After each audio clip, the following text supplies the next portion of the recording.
आप सभी श्रोता मित्रों को हार्दिक नमस्कार। प्रस्तुत है मधु चतुर्वेदी जी द्वारा लिखित कहानी हमारी शादी। प्यारे पतिदेव, आज के दूल्हा दुल्हन के ये प्री वेडिंग आउटडोर फोटोशूट देखकर मेरे तन बदन में आग लग जाती है। काश हमारे वक्त भी ऐसे कैंडिड फोटोशूट चलन में होते। हमारे वक्त तो दुल्हन को जयमाला पकड़कर फोटोग्राफर इस तरह झांकते हुए पोज देने के लिए कहते थे कि दुल्हन जयमाला खुद पहन रही है या कैमरे को पहना रही है, समझ न पाओ। अब तो लड़का लड़की अपनी शादी से पखवाड़े भर पहले शहर से दूर किसी नदी, पहाड़, हरी भरी वादियों में जाकर ऐसी तस्वीरें खिंचवा कर आते हैं कि उनकी ये फ़ोटो शादी एल्बम कम यश चोपड़ा की फिल्मों के पोस्टर ज़्यादा लगते हैं। साल भर पहले के प्री वेडिंग शूट में फोटोग्राफर दूल्हा दुल्हन को बॉलीवुड के हीरो हीरोइन बनाने में जो राई कसर छोड़ देते थे, वो भी आजकल 3 से 4 मिनट के किसी फिल्मी गाने के शूट में नचाकर पूरी कर रहे हैं। मेरे व्हाट्सएप पर आए रिश्तेदारों की शादी के ऐसे प्री वेडिंग गाने की शूट के वीडियो आने पर मुग्ध होकर निहारती हूँ। वीडियो में गीत शुरू होने से पहले दूल्हा दुल्हन झरने के पास एक दूसरे से दूर खड़े संगीत की धुन पर हौले हौले ठुमक रहे होते हैं। ज़रा देर बाद मुखड़ा शुरू होता है। कौन तुझे चाहेगा इतना जैसे मैं चाहता हूँ। फिर भावी दुल्हन आसमानी साड़ी का आंचल लहराते पानी के किनारे किनारे दूल्हे की तरफ दौड़ती है। काले चश्मे में दूल्हा शाहरुख खान की अदा में बाहें फैलाता है। मेरी नज़र का सफ़र तुझ पे ही आके रुके। कहने को बाकी है क्या कहना था जो कह चुके। ऐसे वीडियो देखकर मैं अफसोस करती हुई अक्सर आपसे कहती हूँ, हमारे टाइम में ये चलन होता तो हम भी बनाते ऐसा। आप हंस हंस कर बेहाल हो जाते हो। तुमको ये सब जोकरई नहीं लगती? मतलब वो तुम्हारा पेटला सा भाई टहनी के ऊपर पैर टांग कर गाना गा रहा है, रंग दे तू मोहे गेरुआ। ऐसा लग रहा है बेचारे को गन पॉइंट पर कोई डबिंग करवा रहा है। हीरो हीरोइन तो इस नौटंकियों के लाखों रुपए लेते हैं और ये लोग लाखों खर्च करके ये सब करवाते हैं। फिर वीडियो बन जाने के बाद ये नौटंकी व्हाट्सएप पर कॉन्टेक्ट लिस्ट के एक एक आदमी को सेंड करते हैं। मैं आग बबूला हो जाती हूँ। तुम तो बोरिंग हो, दूसरा मज़े कर रहा है तो उसे जोकर कहो। लेकिन ईमानदारी से कहूँ तो मुझे भी हंसी आती है। शहर से दूर स्टूडियो वालों को लेकर जाना, वहाँ स्पीकर पर गाना चलाना, दूल्हा दुल्हन दौड़कर एक दूसरे को बाहों में भरना बड़ा हास्यास्पद सा लगता है। आज की शादियों को देखने के बाद मुझे अक्सर अपनी शादी याद आ जाती है, जब आप अपने दोस्तों और रिश्तेदारों के साथ मुझे देखने पहली बार घर आए थे। तब हमारे दरवाजे पर आपकी कार के रुकने की आवाज़ से ही मेरी बहनें खिड़की के पर्दों की आड़ से छिपकर आप लोगों को देखने लगी। कार से उतरने वाले इतने लड़कों में आपकी पहचान सुनिश्चित करना मुश्किल हो रहा था। आप सब ड्राइंग रूम में पापा मम्मी के साथ औपचारिक बातों में लगे रहे और मेरी बहनें अंदाजे लगाने में। मिंटी का निशाना सटीक लगा। मैं कहती हूँ नीली शर्ट वाला ही लड़का है, क्योंकि कार से उतरते ही कोई अपनी अकड़ी कमर सीधी कर रहा था, कोई कार लॉक है कि नहीं यह देख रहा था, कोई आंखें मिचमिचाता हमारे घर से लगी किराना की दुकान का बोर्ड पढ़ रहा था। सिर्फ नीली शर्ट वाला लड़का हमारे घर की खुली खिड़की पर चोरी चोरी अपनी उड़ती नज़र डाल रहा था।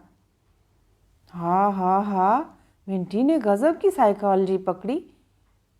मम्मी ने आप सबको ड्राइंग रूम में बैठाकर अंदर आते ही सूचित किया, नीली शर्ट वाला लड़का है। जब आप मुझे देखने आए थे तो उसके पहले ही मुझे पता चल चुका था कि आपने मुझसे शादी करने की ठान रखी थी। सिर्फ तस्वीर देखकर बिना मिले ही आप शादी की डेट निकलवाना चाहते थे। इस कारण आपके परिवार में यह भ्रम भी रहा कि यह एक प्रेम विवाह है, जिसमें पारंपरिक तरीके से लड़की वालों से प्रस्ताव भिजवाने की नौटंकियां चल रही हैं। मैंने अपनी सहेली को खुश होकर बताया, वो तो मुझसे मिले बिना ही फैसला कर चुके हैं। अरे, मेरी फ़ोटो देखकर लट्टू हो गए जनाब। वो तो शादी तय हो जाने के बाद आपने मुझे ही पसंद करने की असल वजह बताकर मेरी गलतफहमी तोड़ दी। आपको मेरी शैक्षणिक योग्यता ने ही प्रभावित किया था, न कि मेरे चेहरे ने। यह जानकर मुझे घोर निराशा हुई। मैंने मिंटी से कहा भी कि लड़का अपने लिए बीवी देख रहा है या ऑफिस के लिए स्टाफ। हमारे छोटे से शहर में किसी लड़की की शादी लगने पर उसका इतिहास खंगालने का पारंपरिक काम आपके दोस्त यारों ने पहले ही पूरा कर लिया। हमारे एक परिचित ने पापा को फ़ोन पर बताया कि जहां आपकी बेटी के संबंध की बात चल रही है, वो लोग आपकी बेटी के विषय में पतासाजी कर रहे हैं। मुझे उस वक्त बहुत बुरा लगा था। मैंने गुस्से में कहा, मेरा कोई अफेयर तो नहीं था, लड़का यही पता कर रहा होगा।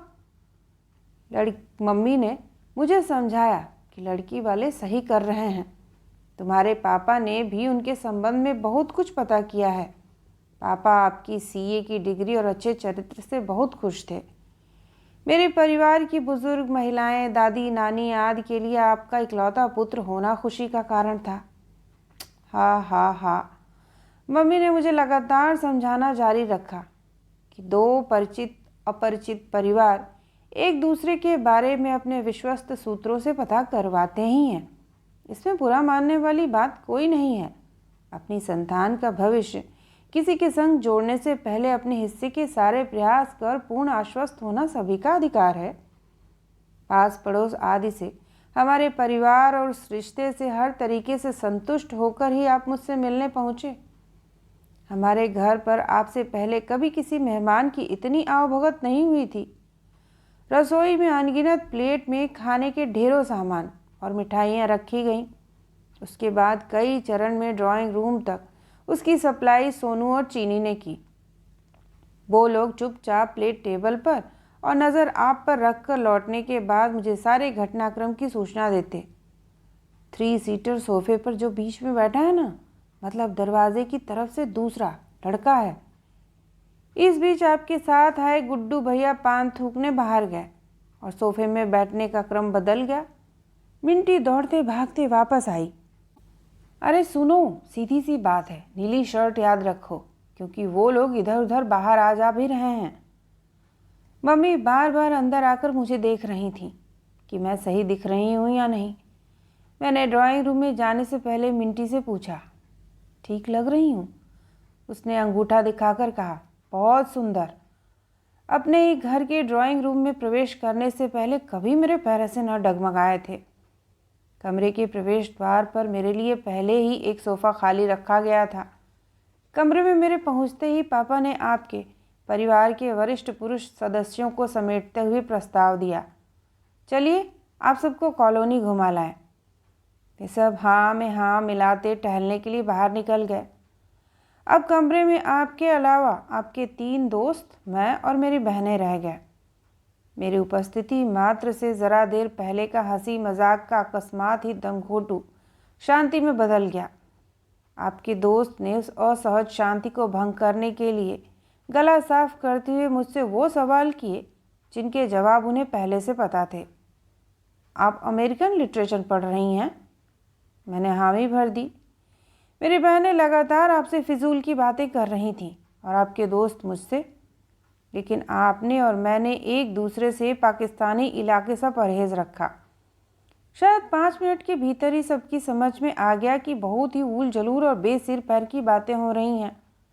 आपने अचानक जैसे मन ही मन कोई निर्णय लिया और मेरी ओर मुड़े। आपको मुझसे कुछ पूछना है? सभी लोग खामोश हो मुझे देखने लगे। जिस लड़के का नाम मुझे 5 मिनट पहले पता चला था, उससे पूछने के लिए मेरे पास भला था क्या और क्या सवाल होता? मेरे नहीं कहते ही आपने अपनी हथेलियां जोड़कर 2 शब्द कहे, सभा विसर्जित। ये मेरे लिए आपकी तरफ से भीतर जाने का फरमान था। वास्तव में मैं भी सबके सामने असहज हो रही थी और जल्द से जल्द वहाँ से हट जाना चाहती थी जिसे आपने भांप लिया था। जरा देर बाद ही आप सभी ने हमारे घर से विदा ली। आप लोगों के जाते ही हम नाश्ते की प्लेट पर टूट पड़े। समोसे के साथ मिली चटनी की कटोरी एक हाथ से दूसरे हाथ फिर रही थी। मम्मी, ये काली मिर्च वाला मिक्सर चौक से कलकत्ता स्वीट्स का है ना? मम्मी पापा खुसुर फुसुर कर रहे थे। लड़की की तरफ से हाँ है, क्योंकि जाते समय अपने दोस्त को बोल रहा था, अगली बार आएंगे तो फिर तुझे आना है। दूसरे दिन ही आपके घर से फ़ोन आया और 3 माह बाद हमारी शादी की तारीख तय हुई। उन 3 महीनों में हमने फ़ोन पर दिन भर और आधी रात तक ढेर सारी बातें की। आपके परिवार के लिए आश्चर्यजनक घटना थी, क्योंकि आप जो हमेशा खामोश रहते हैं वो आधी रात तक इतनी बात कैसे करता है। असल में उन्हें पता नहीं था कि आप बात नहीं करते, बल्कि मोबाइल पकड़कर सिर्फ सुनते रहते थे।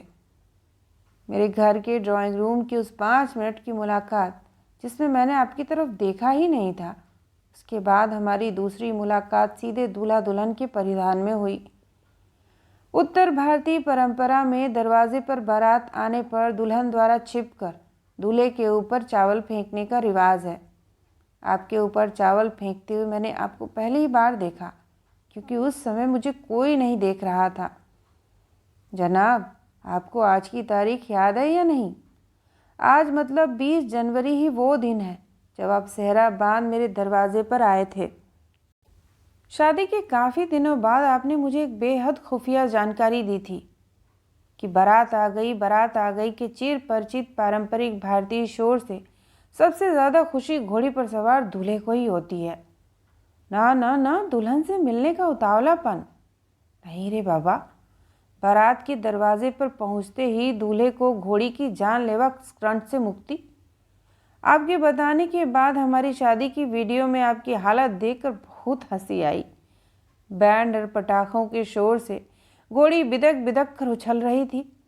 रही सही आतंकी कसर, बख्शीश के लिए घोड़ी वाला घोड़ी को 2 पैरों पर नचाकर पूरी कर रहा था। संतुलन बनाए रखने के चक्कर में घोड़ी कम और खौफज़दा दूल्हा ज़्यादा नाचता दिखा। कल आधी रात तक अकेले बैठकर मैंने हमारी शादी का एल्बम देखा।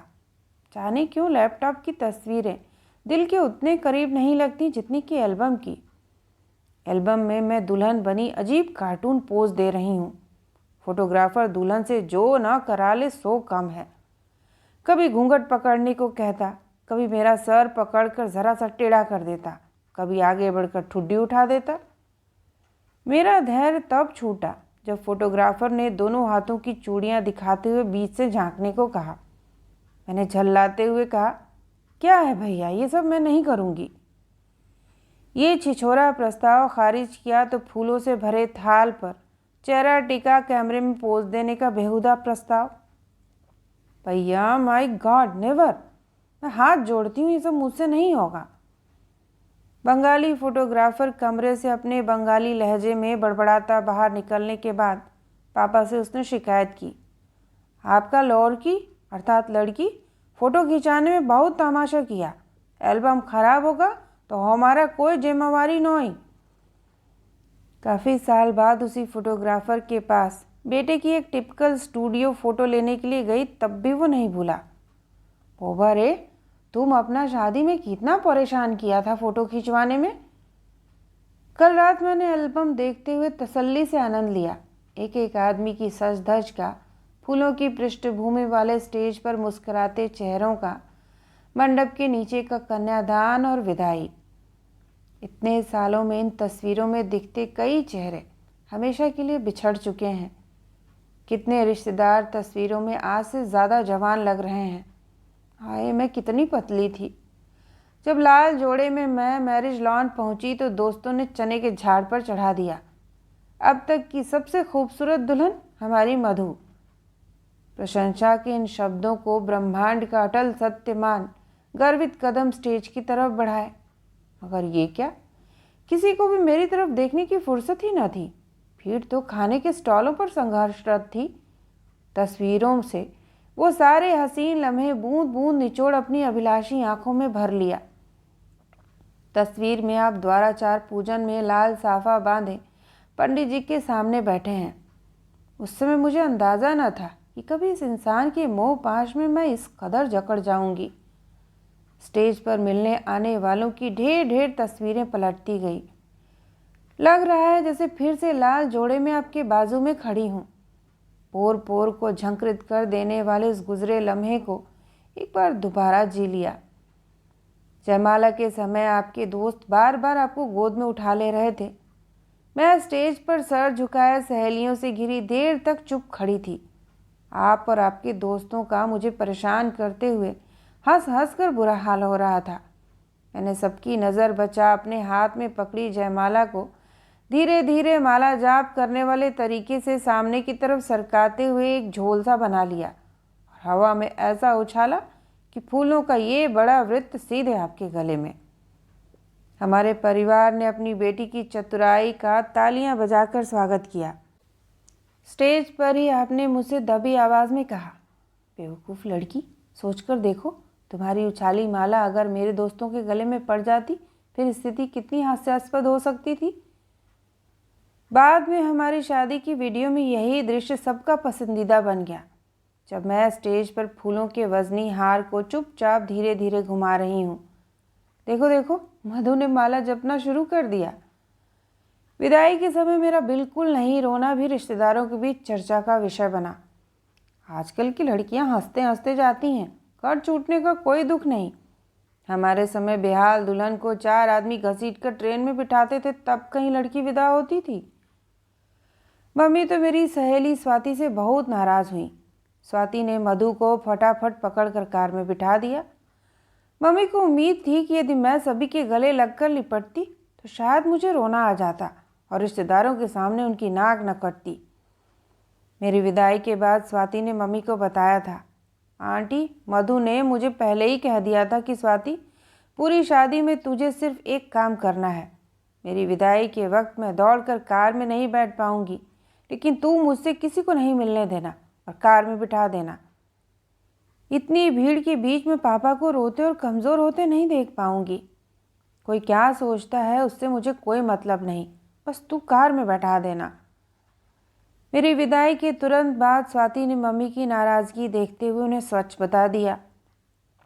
स्वाति द्वारा लाख सफाई देने पर भी मम्मी का गुस्सा शांत न हुआ। ठीक है स्वाति, जब तेरी शादी होगी ना तो तुझे भी किसी से मिलने न देकर कार में धक्का मारकर बिठा देंगे। मम्मी ने मिंटी की शादी के समय सबको पहले ही चेता दिया, सबके गले लिपट कर रोना है, मधु जैसे बिना पलट कर देखे मत जाना। हम मम्मी को खूब छेड़ते, अब कि हम लोग रो रो कर माहौल बना देंगे। आपके और मेरे परिवारों की पृष्ठभूमि में ज़मीन आसमान का अंतर था। हमारे घर में बड़े परिवार और फैली रिश्तेदारी की चहल पहल, और आपके घर में आपके इकलौते पुत्र होने के कारण नीरव शांति। शादी के बाद आपके घर के दरवाजे पर आपके जीजाजी ने हंसकर मेरा स्वागत किया, अंदर आओ मधु, रजिया फंस गई गुंडन में। आपके घर में हुए रिसेप्शन के दूसरे दिन पापा मुझे लेने आ गए। अम्मा जी यानी सासू माँ ने पापा को कहा, मधु बहुत भावुक और पारिवारिक लड़की है। हमारे घर में मेरे बड़े बेटे जो इंजीनियरिंग की पढ़ाई कर रहा था, उसकी मृत्यु के बाद से एक जमी हुई खामोशी है। आपके घर की तरह यहाँ संयुक्त परिवार की रौनक नहीं है। हम 3 लोग तो अब नहीं बदल सकते, मधु को ही एडजस्ट करना सीखना होगा। मैंने अपने घर पर लौटकर बताया कि आपके घर पर सब इतने चुप रहते हैं कि कॉलबेल या कुकर की ही आवाज़ होती है। मैं अब जो लिख रही हूँ उसको सिर्फ एक विवाहित लड़की ही समझ सकती है। शादी के सिर्फ 3 दिन बाद ही मैं घर लौट रही थी। इससे पहले भी मैं कई बार इससे ज़्यादा दिनों तक घर से बाहर रह चुकी थी, लेकिन उस दिन घर लौटने पर घर का महत्व समझ में आया। सिर्फ 3 दिनों में जाने क्या हुआ कि घर पहुंचते ही सबका व्यवहार बदल गया। अरे मधु तू बैठ, मिंटी जा तू चाय बना। भीतर से आंसुओं का उफान फटने को था। किसी तरह खुद को संयत किया। ये वो कठिन दौर होता है जब परिवार तो अपनी बेटी के माथे का सिंदूर, बिछुए और चूड़ियों को देख देख कर विवाहिता मानने का सत्य स्वीकार करना चाहता है, लेकिन बेटी सबके द्वारा मेहमान को दिए जाने वाले आदर और अलगाव के इस दुखद परिवर्तन को चुपचाप सहती है। हालांकि हमारी की शादी के बाद भी मैं लगभग 6 महीने मायके में आपसे अलग ही रही। मुझे अपना सेशन पूरा करना था। उन दिनों फेसबुक ना होकर जीमेल और याहू ही चलन में थे। आपने मेरी मेल आईडी पर शादी की तस्वीरें भेजी। उन 6 महीनों में मैंने खुद को पूरी तरह से तैयार किया कि मुझे मम्मी पापा बहनों, अपना घर, शहर को हमेशा के लिए छोड़कर जाना है। मैं कितना रोई ये सिर्फ कमरे का अंधेरा जानता है। मुझे लगता था कि मेरे बहनें कितनी भाग्यशाली हैं कि वे अभी भी मम्मी पापा के साथ रहेंगी। आखिर जनवरी की शादी के 5.5 माह बाद जून में आप मुझे लेने आए। लोग हमेशा कहते हैं कि एक लड़की को अपना परिवार छोड़ने में तकलीफ होती है, लेकिन मुझे लगता है कि एक परिवार को भी एक अनजान लड़की को परिवार के सदस्य के रूप में अपनाने में निश्चित रूप से परेशानियां होती होंगी। आखिरकार मेरी दूसरी विदाई के बाद मैं स्थायी रूप से आपके घर पहुंची। मेरे आने के मात्र 15 दिन बाद ही हम बाइक पर लॉन्ग राइड के लिए निकल गए। उस दिन शायद दुर्भाग्य हमारा पीछा कर रहा था। हमारे सामने से आ रही बाइक में आमने सामने की फुल स्पीड जोरदार टक्कर में आप और सामने वाली बाइक पर सवार दोनों लड़के ठीक सड़क पर बेहोश हो गए। मैं बिना एक खरोच लगे सुरक्षित खड़ी थी। दुर्घटना इतनी भयंकर थी कि टक्कर की आवाज़ से दूर दूर से लोग दौड़कर आने लगे।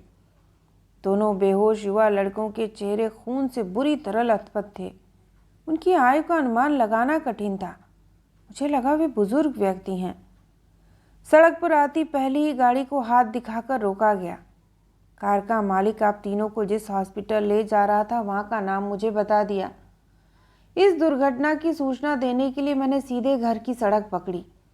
मोबाइल दुर्घटना में चूर हो गए थे और 15 दिन पहले पहुंची बहू को घर का मोबाइल नंबर न सही लेकिन एड्रेस याद था।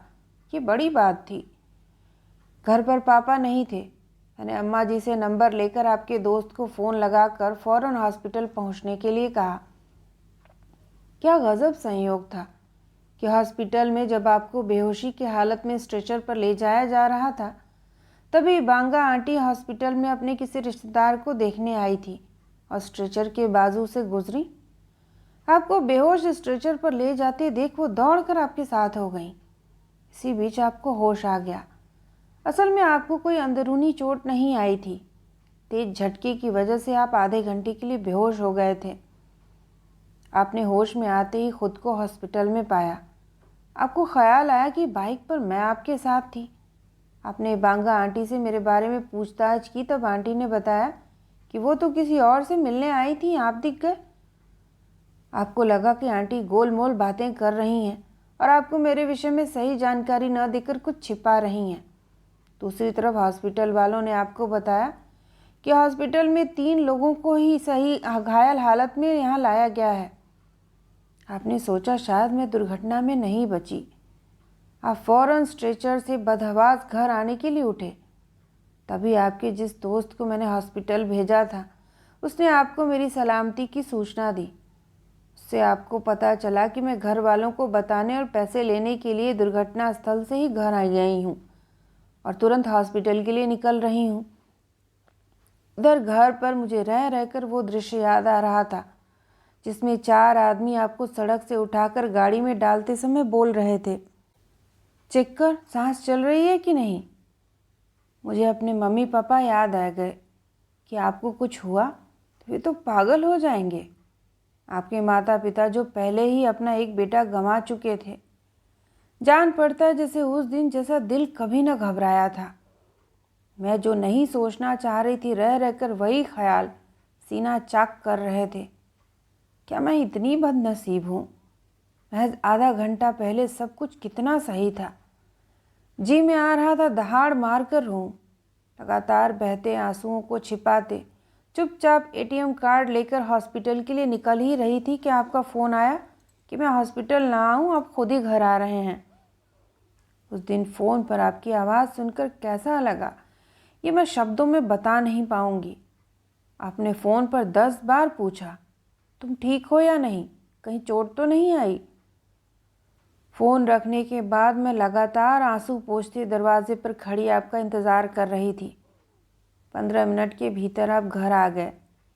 मेरी अपरिपक्वता ने शायद उस दिन पहली बार शादी के बंधन के महत्व को समझा। दुर्घटनाग्रस्त उन 2 लड़कों को भी 3 दिन बाद हॉस्पिटल से छुट्टी मिल गई। एक दुर्घटना से सुरक्षित निकल आने के बाद के हंसी ठहाकों के बीच आपने कहा, मेरे ससुर जी ने लड़की तो बड़ी मजबूत भेजी। 3 मुस्टंडे ज़मीन सूंघते बेहोश हो गए और लड़की धूल झाड़कर खड़ी हो गई। इस बीच हमारे जीवन में न जाने कितनी मुश्किलें आईं। हर बात खुलकर बताने की नहीं होती, ना हमने कभी किसी को बताया। हमारे बेहद नज़दीकी लोग जिन्होंने हमारा संघर्ष करीब से देखा है, वो लोग प्रायः अपने मुश्किल वक्त में अपने जीवन साथी को हमारा उदाहरण देते हैं तो मैं गर्व से भर जाती हूँ। मैंने अपने पिता से असीम स्नेह पाया, तो आपके साथ रहकर पूरी ईमानदारी से अपनी शर्त पर अकेले जीने का सलीका। मैं अक्सर लोगों को इस बहस में उलझे देखती हूँ कि लव मैरिज अच्छी होती है या अरेंज मैरिज। कभी कभी ऐसा भी देखा है कि प्रेम विवाह करने वालों के बीच विवाह के बाद प्रेम खत्म हो जाता है। शादी अरेंज हो या लव, उसकी सफलता और संबंधों की ऊर्जा की जिम्मेदारी दो तरफा होती है। जिस रिश्ते में दोनों तरफ से सम्मान बना रहे, शादी वही अच्छी। शादी के इतने सालों में तमाम उतार चढ़ाव पार करते हम पति पत्नी कम और जिगरी दोस्त ज़्यादा बन चुके हैं। हम दोस्त भी ऐसे हैं जिनमें लगातार छेड़छाड़, टांग खिंचाई, मज़ेदार बहस का अनवरत सिलसिला चलता है। मुझे आपको बताना है कि बहुत हो गया, अब मैं तंग आ चुकी हूँ आपको अपनी सहेलियों के पतियों के उदाहरण दे देकर। पता है, श्रद्धा के हस्बैंड ने उसके बर्थडे पर होटल में सरप्राइज़ पार्टी रखी थी। उसके मोबाइल से चुपचाप दोस्तों के नंबर निकाल कर सबको इनवाइट कर लिया था और किसी और की पार्टी बताकर उसको वहाँ ले गया। पता है, रिचा के हस्बैंड ने उसके लिए ऑनलाइन बहुत खूबसूरत ड्रेस मंगवाई, सरप्राइज़। अरे, श्रेया का पति उसको बाहर घुमाने लेकर गया और जानबूझकर लेट करवाया। रात 12 बजे लौटकर लाइट जलाने पर पूरा घर डेकोरेटेड और सरप्राइज पार्टी। मेरे पति परमेश्वर, आप मेरे ही समाचार बुलेटिन से बेअसर जब लैपटॉप से नज़र नहीं हटाते तो मैं भाग्य की मारी अपना उतरा चेहरा लिए तिरछी नज़र आप पर डालती हूँ। आखिर कब तक सोशल मीडिया में लोगों की एनिवर्सरी पिक्स पर नाइस क्लिक का कमेंट पोस्ट करना अपना कलेजा जलाती रहूं? जब इशारों में ताने मारने के मेरे पैतरे भी पुराने हो गए तो मैंने खुल्लम खुल्ला लड़ना शुरू किया। कभी पत्नी की चेहरे पर खुशी देखने की इच्छा भी तो होनी चाहिए। जब वाइफ के लिए फीलिंग ही नहीं तो बंदा मुंह उतारे आपकी जैसे लैपटॉप में काम करेगा ही ना। आपने इतने सालों में आज तक मुझे कभी सरप्राइज़ दिया है? मैं इस बेबात की बात पर 3 दिन तो आराम से लड़ सकती हूँ। लड़ाई का प्रमुख बिंदु, इस घर में मेरी कोई कद्र ही नहीं है। जब जब आपसे लड़कर बात बंद की, उस पल मैंने खुद को दुनिया की सबसे बड़ी दुखिया, बेचारी, तन्हा, अबला, असहाय और भाग्य की मारी, और आपको इस धरती का सबसे बड़ा निष्ठुर, निर्दयी, आतताई महसूस किया। ये जुदा मसला है कि हमारी तीखी बहस में मेरी वीरता किसी हाल में रानी लक्ष्मीबाई से कम नहीं होती है। हर भारतीय पत्नी बातचीत बंद होने पर एक ही मनस्थिति से गुजरती है, क्या मिला मुझे इनके लिए इतना सब कुछ करके? फला का पति देखो, बीवी को सर पर बिठाकर रखता है, यहाँ तो कोई कद्र ही नहीं है। नकारात्मक ख्यालों की ही सिलसिलेवार लड़ियाँ। अपनी गलती तो हमें कभी दिखती ही नहीं। जब कभी आप अपने धुले कपड़ों के ढेर से कोई शर्ट उठाकर अचानक मेरे सामने लहराकर चुपचाप खड़े हो जाते हैं, तब मुझे फ़ौरन समझ आ जाता है कि दूसरे कपड़ों का रंग आपकी शर्ट पर चढ़ गया है।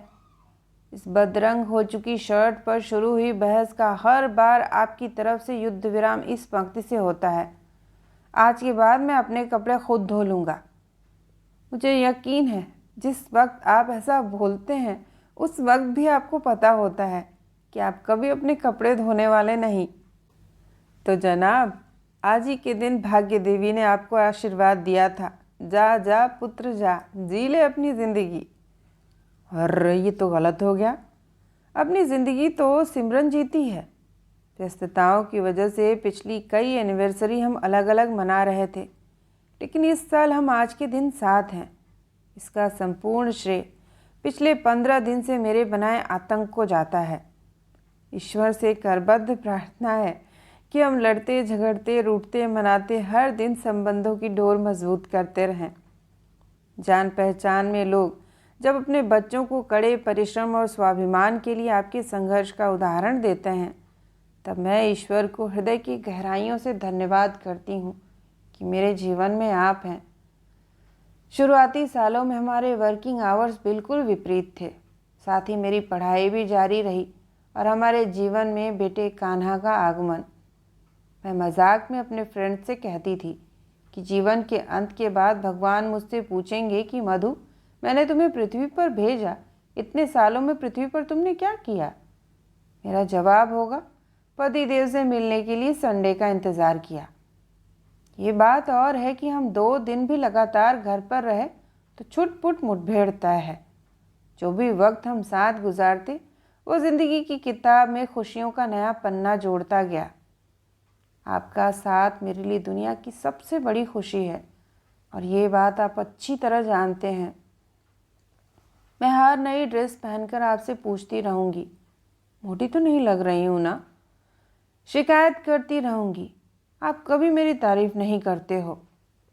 मासिक पत्रिकाओं में छपी बचकानी प्रश्नावलियाँ, क्या पति आपको प्यार करते हैं?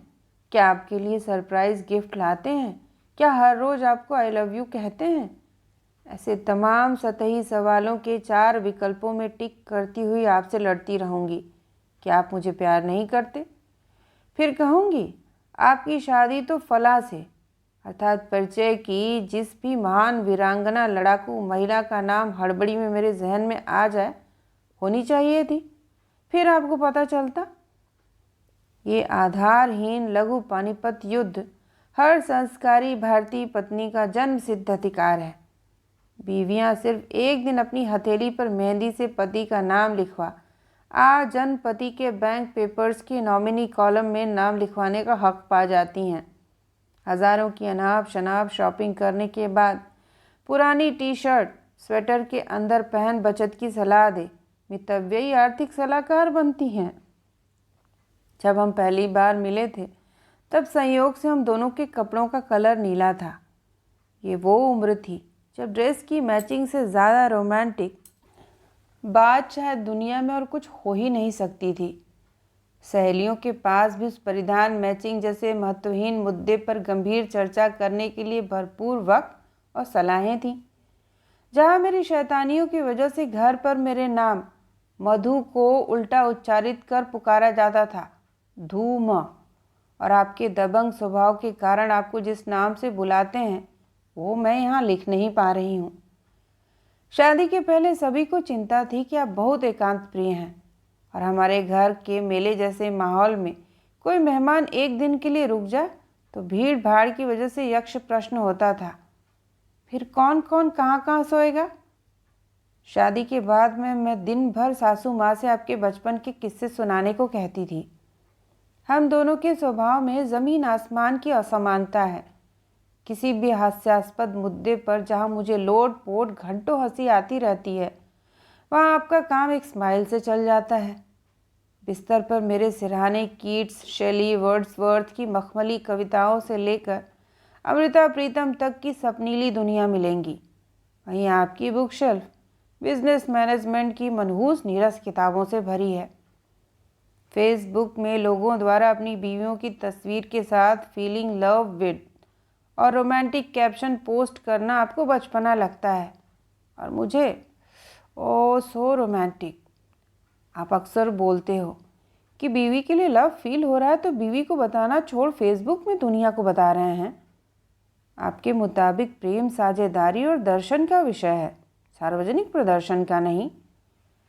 आपकी इस परिपक्वता को समझने में मुझे लंबा वक्त लगा, मगर इतने सालों में आप मेरे संग गोवा की टीटोज़ पार्टी एंजॉय करने लगे और मैं आपके साथ बस्तर के बीहड़ वीरान जंगलों को महसूस करना सीख गई। अब तो ये हाल है कि मेरी एकांत प्रियता देखकर आप कहते हो कि मधु को एक कमरे में बंद करने के बाद साल भर बाद भी दरवाज़ा खोलेंगे तो वह खुद को व्यस्त मिलेगी। शादी के बाद हमारी पहली नोक झोंक मुझे आज भी अच्छे से याद है। आप तीखी बहस के बाद सुबह सुबह गुस्से में घर से निकल गए थे। रात तक मैं घर पर अकेली बैठ टीवी देखती आपका इंतज़ार करती रही। जैसे ही गेट पर आपकी गाड़ी की आवाज़ आई, मैं फट टीवी ऑफ कर दौड़ती हुई बेडरूम में अंधेरा कर बिस्तर में लेट गई। मानो मुझ दुखियारी ने उदासी में रोते हुए सुबह से रात तक बिस्तर पर पड़े पड़े गुजार दी। आप ठहाके लगाते हुए घर के भीतर घुस रहे थे। कसम से उस वक्त मेरा खून खौल गया कि मुझसे लड़ झगड़ कर नाराज़ हैं और मोबाइल पर कितना हंस हंस कर बातें कर रहे हैं। आप कमरे में घुसते हुए लाइट ऑन कर बोले, अगली बार तुम टीवी ऑफ कर दौड़ते समय टेबल धीरे से खिसकाना। बाहर तक आवाज़ आई। बचा हुआ शक मैंने टीवी की गर्म स्क्रीन छूकर दूर कर लिया। हे भगवान, मेरी ज़रा सी असावधानी ने अच्छी फजीहत कराई। अगर 2 दिन हमारी बात बंद रहने के बाद शुरू हो तो भी मैं फिर से लड़ती थी। ये तर्क देकर कि आपसे बात किए बिना मेरी ज़िंदगी के जो 2 दिन बर्बाद हुए वो मुझे वापस मिलेंगे क्या? इस गुस्से में मैं फिर 2 दिन तक बात नहीं करती थी। कभी कभी आप हंस हंस कर अपने दोस्तों को बताते थे कि मेरी टैलेंटेड बीवी अपनी बोरियत दूर करने के लिए हेमा, जया, सुषमा सबकी पसंद निर्मा इस टीवी विज्ञापन में भी डांस कर लेती है। घर की कॉल बेल बजने पर पहले ये उसकी घंटी के संगीत पर पूरा नाच लेती है और जब कॉल बेल का 2 मिनट का संगीत थम जाता है उसके बाद ही आगंतुक के लिए दरवाज़ा खुलता है। मेरी इन बेवकूफ़ियों को झेलने के लिए आपके जैसा गंभीर व्यक्तित्व ही चाहिए था। मैं जब कभी मुश्किल वक्त में व्याकुल हो आपसे उदासी से कह दी, हमारी लाइफ इतनी क्यों टफ है यार, दूसरों को देखो क्या कूल चल रहा है सब कुछ।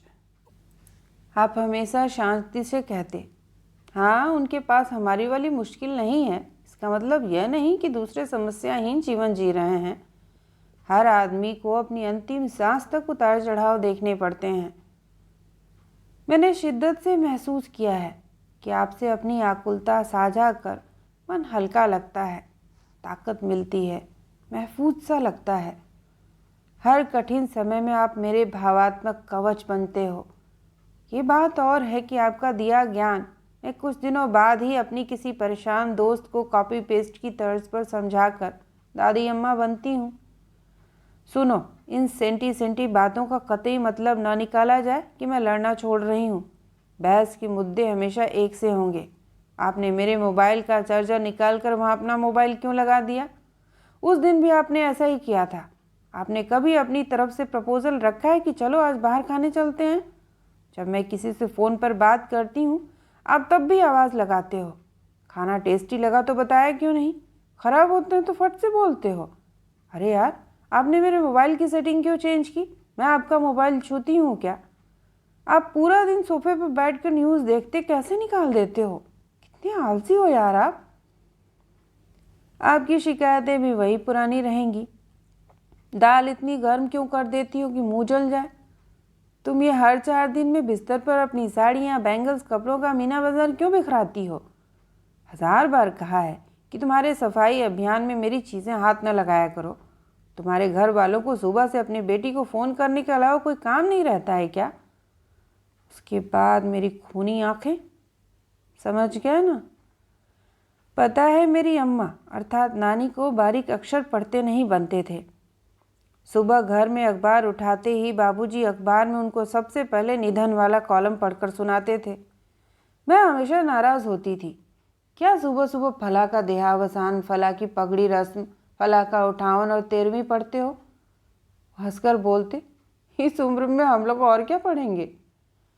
अम्मा नज़ाकत से बाबूजी से कहती, सुनो जी, मेरा भी निधन अखबार में छपवाना, लेकिन सुंदर वाली फ़ोटो देना। ओह, उतने ही गहरे लगाव के साथ जीवन की सांस ढलने तक, जब हमारे नाम दुनिया वालों की ज़रूरतों के खाते से कट चुके होंगे, उन एकाकी पलों में मैं आपके साथ रहना चाहती हूँ। जब उस दौड़ती दुनिया को अपनी बूढ़ी आंखों से तकने का क्रूर वक्त आए, तब मैं आपको एहसास करा पाऊँ कि आप मेरी सबसे बड़ी ताकत, सबसे बड़ी ज़रूरत हो। मैं मंदिरों में सिर्फ हाथ जोड़ती हूँ, लेकिन कभी कुछ मांगती नहीं हूँ, क्योंकि कभी कुछ कमी नहीं लगी। आज प्रभु से प्रार्थना है कि हम हमेशा साथ और प्रसन्न रहें। चलो, पापा के फ़ोन की रिंग बज रही है। हमेशा एक सा ही बोलते हैं, खूब खूब आशीर्वाद, खुश रहो, बहुत अच्छा लिखो। एक बार मेरे पसंदीदा तकिया कलाम के साथ, मैं ही हूँ जिसने आपके संग निभा लिया। आपकी शादी तो फला फला से होनी चाहिए थी, तब पता चलता। Lot you love. Happy anniversary once again. आपके लिए आज लिखने से जी ही नहीं भर रहा है। दरअसल में जो मन में होता है वो मैं आपके सामने कह नहीं पाती हूँ। लिखना एक तरफा संवाद है, इसलिए एकांत में मैं अधिक सहज और मुखर होती हूँ। मेरी नींदों के लंगर तुम्हारे कांधे डरे, जो तुम मुस्कुरा दो मेरे पतझर हरे। जंगल की खुशबू महकी जब जब ख्याल में आते हो मेरे, रूठना मेरा कोरा ही समझो। खुद से खफा सी रहती हूँ तुमसे परे, पूरी पूरी सी लगती हूँ संग तुम्हारे। वक्त थम जाता जिस दिन तुमसे बात ना हो, कुल जमा कि तुम मेरे साथ रहो, कि तुम मेरे साथ रहो जब जब गुलाबी सर्दियों की गुनगुनी घाम हो, या फिर हुलसी गर्मियों की ठंडी बहती शाम हो। गर्दिशें कटने में आसानी होगी जब तुम अपने गम भी मेरे नाम करो। हर मुश्किल में तुम मेरे साथ रहो, तुम मेरे साथ रहो जब चांदनी रात हो, ठंडी चादर बिछी खाट हो, चाँद टहलता रहे धुंधले आसमान में, और मुझे सुनाने तुम्हारे बचपन की कोई बात हो। इत्मीनान में तारे निहारते छत पर मेरे साथ रहो, कि तुम साथ रहो जब किसी डरावनी फिल्म का अंजाम हो, या पानी में टप्पे लगाने का बेकाम सा काम हो, या आंगन में रिमझिम झड़ी और ऐसे में चाय का इंतज़ाम हो। तुमसे राब्ता रखते सारे किस्से किश्तों में सही सुनाना, मगर हिस्से हिस्से। उन खुशनुमा तन्हाइयों में खुलकर सारी बात कहो, तुम मेरे साथ रहो जब जब भीगे पलके तुम्हारे कांधे बिछौना हो। घोर उदासियों में मेरा चेहरा और तुम्हारा सीना हो, जैसे भी हो जीवन दरिया की फितरत, बस तुम मेरे संग संग बहो।